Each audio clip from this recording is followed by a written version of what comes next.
My name is Olivia Johnson, and I'm 36 years old.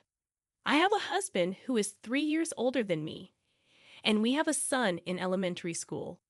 5 years ago, my husband had an accident that left him paralyzed from the waist down. He had to quit his job, which was really tough for him because he used to be the best salesman in his department. After the accident, he started getting angry with our son and me over small things. Sometimes he would only realize what he was doing when he saw our son crying. I learned to handle him better and told our son to stay away from his dad when I wasn't around. That helped to reduce the outbursts. Then I started working full time to support our family. Even though I worked hard, I couldn't earn as much as my husband used to, so I took extra shifts whenever I could to make more money. It was tiring, but I thought I was doing it for my family. I didn't notice how much I was changing until a friend from high school pointed it out. She said I looked very different and much older than before. Her words hurt, but they were true.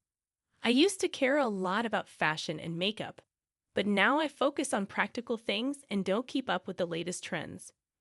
But even after realizing this, I don't have the luxury to enjoy fashion like I used to. Though I felt somewhat pessimistic, I reminded myself that this is only temporary. In a few weeks, our multi-generational home will be completed. The plan is for my family and my in-laws to live there. My in-laws suggested this to help lessen my load a bit. I felt bad about it, but I accepted their offer. My husband was also supportive of the idea. Since we decided on the multi-generational home, he's been in high spirits. He's usually quiet and hard to read, but lately he's been starting conversations with me and our son more often. Our son, not used to his dad talking to him, seems confused but also a bit happy. Before, my husband would yell at our son for reasons that didn't make sense, and our son became overly sensitive to his dad's mood. I had been struggling to improve their relationship, hoping that living in a duplex might help. But when our long-awaited duplex was finally completed, my husband told me he had something to discuss.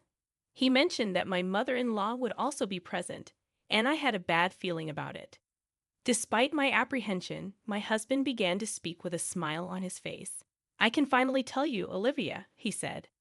I was advised to keep silent until the duplex was finished, but I've been looking forward to this day. I was puzzled, not quite grasping what he was trying to convey. Then, with a casual tone, as if he were talking about today's weather, he said, "Olivia, let's get a divorce, and from now on, let's lead separate lives." It took me a few minutes to understand my husband's words. However, it seemed he took my silence as an agreement and triumphantly spread a divorce paper on the table. The document looked legitimate, with signatures from both him and my in-laws. Unable to accept the reality, I looked up, thinking it might be some kind of distasteful prank. But my husband's expression instantly crumbled that thought.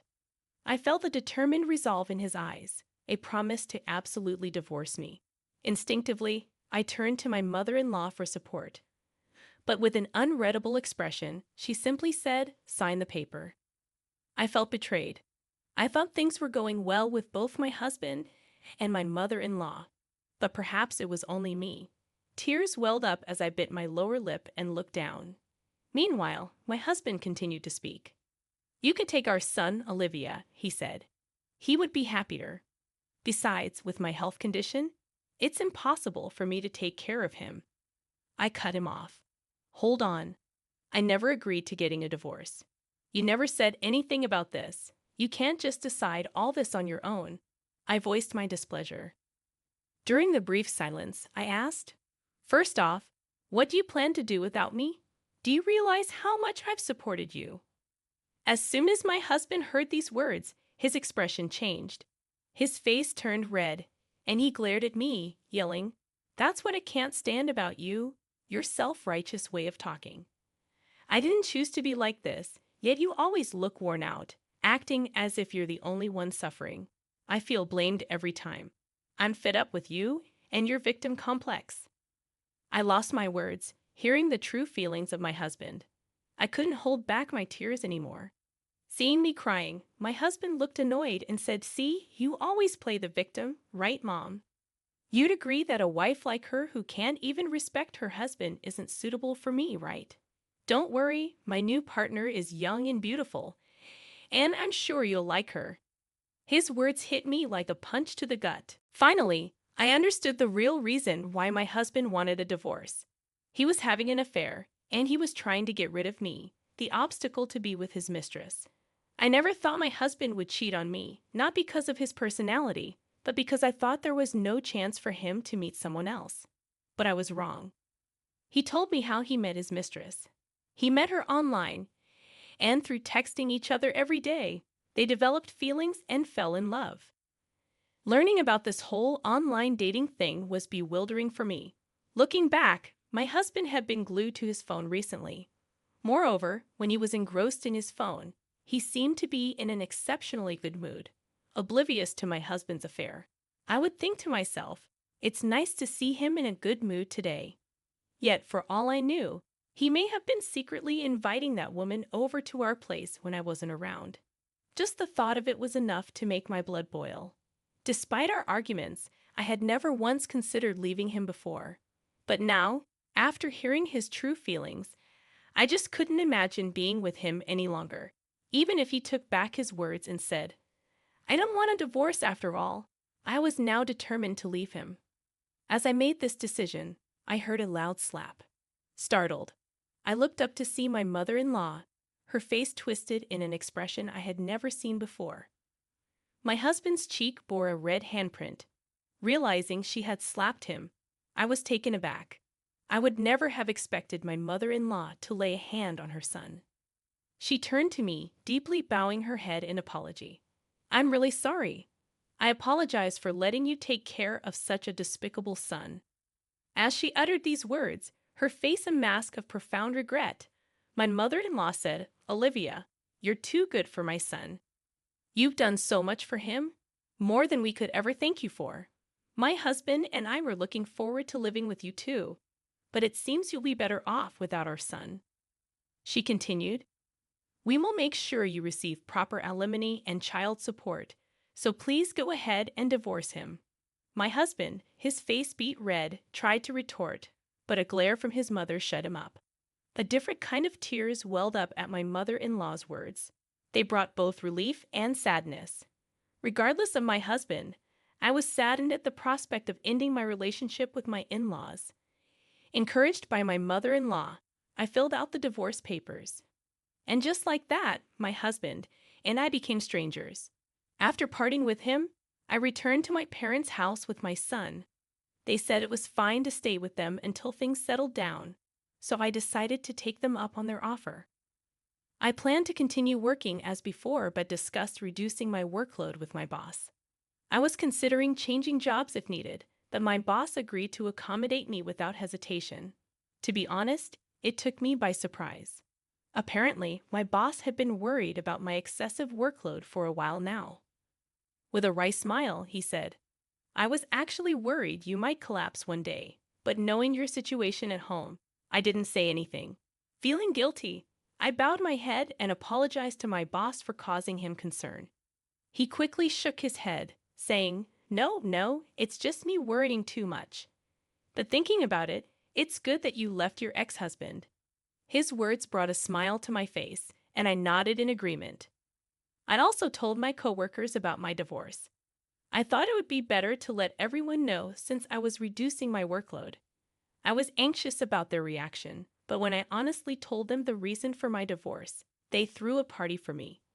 I was taken aback by this, but it was a relief that the atmosphere didn't become serious. Although I had awful luck with men, I had the best colleagues at my workplace. By the time all the paperwork had settled, I took our son and left my parents' home. We chose a small apartment as our new home. It was a far cry from the spacious house we were supposed to be living in, but our son didn't show any discontent. Perhaps because he no longer had to worry about his father, he became more vocal about his opinions, and his demeanor brightened. It was a change that made me truly appreciate our separation from my ex-husband. The effects of the separation were apparent in me too. By the time I'd finished unpacking after the move, a friend came to visit and celebrate our new home. The last time we met, She was concerned about my well-being, but when she saw me today, she laughed and said that I look younger than ever. I couldn't help but laugh along. Everything started going smoothly, almost comically so, after the divorce.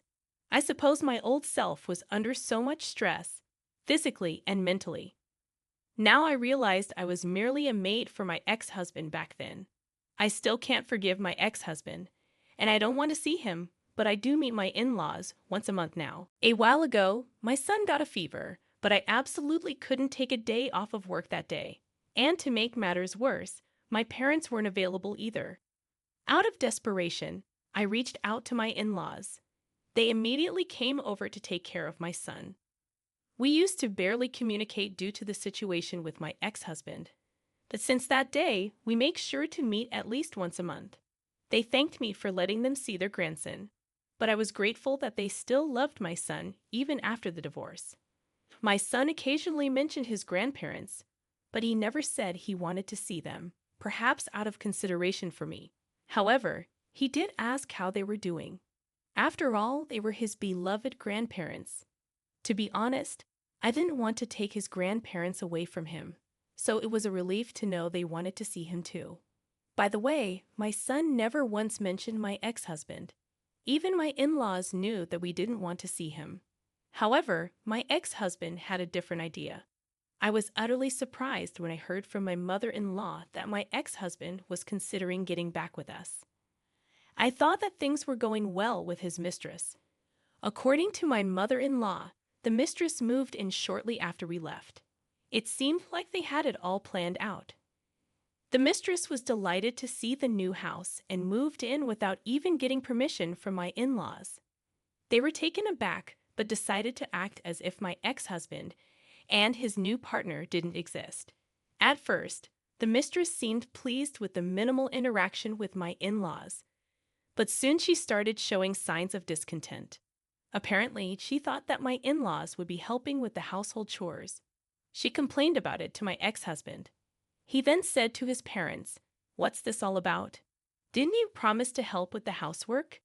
To this, my mother-in-law replied, "We did promise, but that was with Olivia, not with you two." And she ignored anything he said after that. Left with no choice, my ex-husband tried to get the mistress to do everything that I used to do. At first, she reluctantly did as told, but every complaint from my ex-husband caused more strain between them. Eventually, his mistress had enough and left the house, slamming the divorce papers at my ex-husband. I thought to myself, my ex is pretty bad, but that mistress is quite something too. My mother-in-law, with a bitter smile, commented that my ex-husband's behavior afterwards was the real problem. He refused to admit that he was at fault and blamed his mistress for getting dumped by saying that he got tricked by her. Furthermore, there was no one left to take care of my ex now that his mistress was gone. He couldn't rely on my in-laws either. As a result, for some reason, he thought that if we reconciled, everything would return to how it was. He probably has forgotten the things he did. He told my in-laws that he wanted to get back together with me and asked for their help.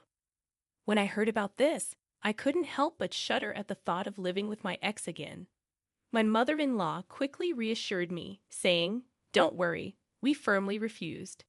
My ex, scolded by my in-laws, gave up on seeing me but now wanted to see our son. My in-laws also refused this. Finally, my in-laws told my ex that if he caused any more trouble to me or our son, they would sever family ties and kick him out. This finally made him give up. It would be difficult for my ex, who was well received by his neighbors and friends, to live relying on others besides his family. I'm glad that my in-laws are not on my ex's side. From now on, I plan to make good use of my past experiences and do my best without pushing myself too hard. I'd also want to cherish the time with my son and make lots of memories that we couldn't before.